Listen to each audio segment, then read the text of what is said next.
Halo anak-anak hebat, ayo kita mulai belajar lagi mengenai sel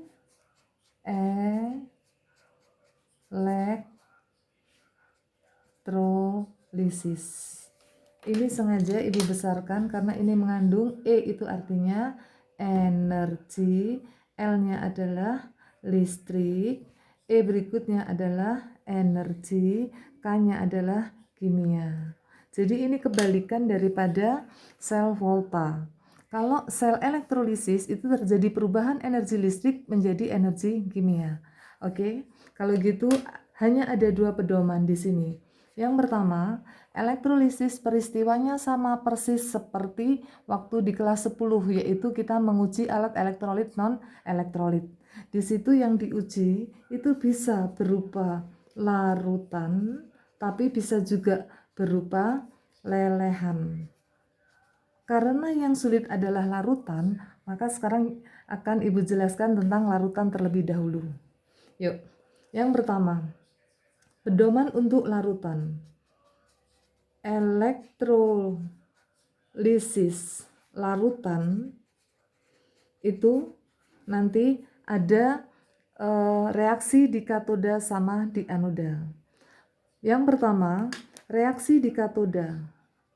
Katoda nanti yang ditinjau adalah kationnya. Kalau nanti kationnya termasuk golongan 1A, 2A, atau kation Al atau Mn, maka di sini air yang mengalami reduksi. Seandainya nanti di sini kationnya adalah kation lain, maka kation itu sendiri yang tereduksi. Kation tereduksi. Nah, itu reaksi yang ada di katoda. Sekarang reaksi yang ada di anoda. Reaksi yang ada di anoda itu tergantung anodanya. Kalau anodanya anoda termasuk iner itu adalah ada PT, ada C, ada AU. Maka nanti dilihat anionnya. Kalau kebetulan di sini anionnya adalah sisa asam oksi, ibu singkat dengan siasok. Sisa asam oksi, siasok itu. Maka di sini air yang mengalami oksidasi. Tapi kalau di sini anionnya kok kebetulan anion lain, ya, anion lain. Nah, maka anion itu sendiri yang mengalami reduksi, berarti anion lain. Tapi nanti kalau ternyata anodanya adalah anoda lain, artinya anoda bukan CPTAU. Nah, maka anoda itu sendiri yang mengalami oksidasi. Berarti di sini anoda. Nah, untuk sel volta, kalau katoda itu merupakan kutub positif, ini kebalikannya, merupakan kutub negatif. Sedangkan di sel volta anoda itu positif, ya, negatif ya. Anoda itu negatif, maka di sini anodanya adalah positif, gitu ya. Nah, kalau gitu sekarang kita akan lihatkan contoh. Contoh yang pertama itu adalah elektrolisis larutan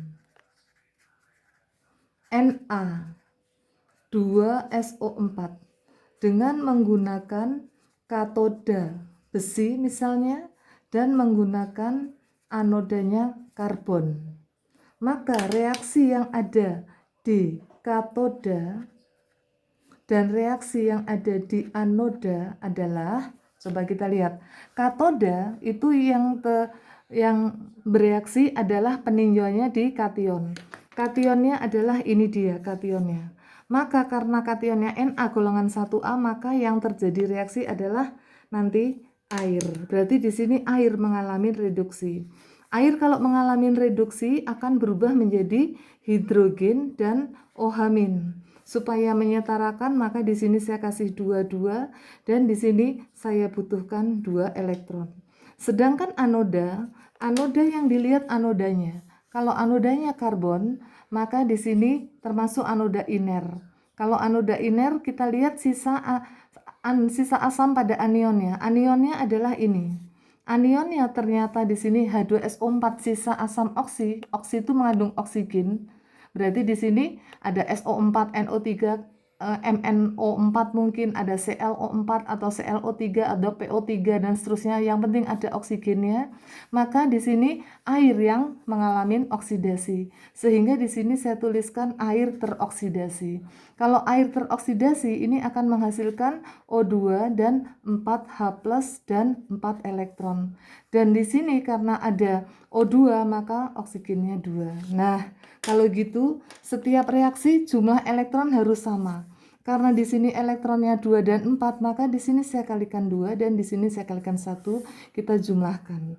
Sehingga reaksinya menjadi H2O kali 2 menjadi 4H2O yang ada di katoda, ditambah dengan 2H2O yang ada di anoda, ditambahkan dengan 4 elektron, menghasilkan 2H2, dan kita tambahkan lagi O2-nya dulu.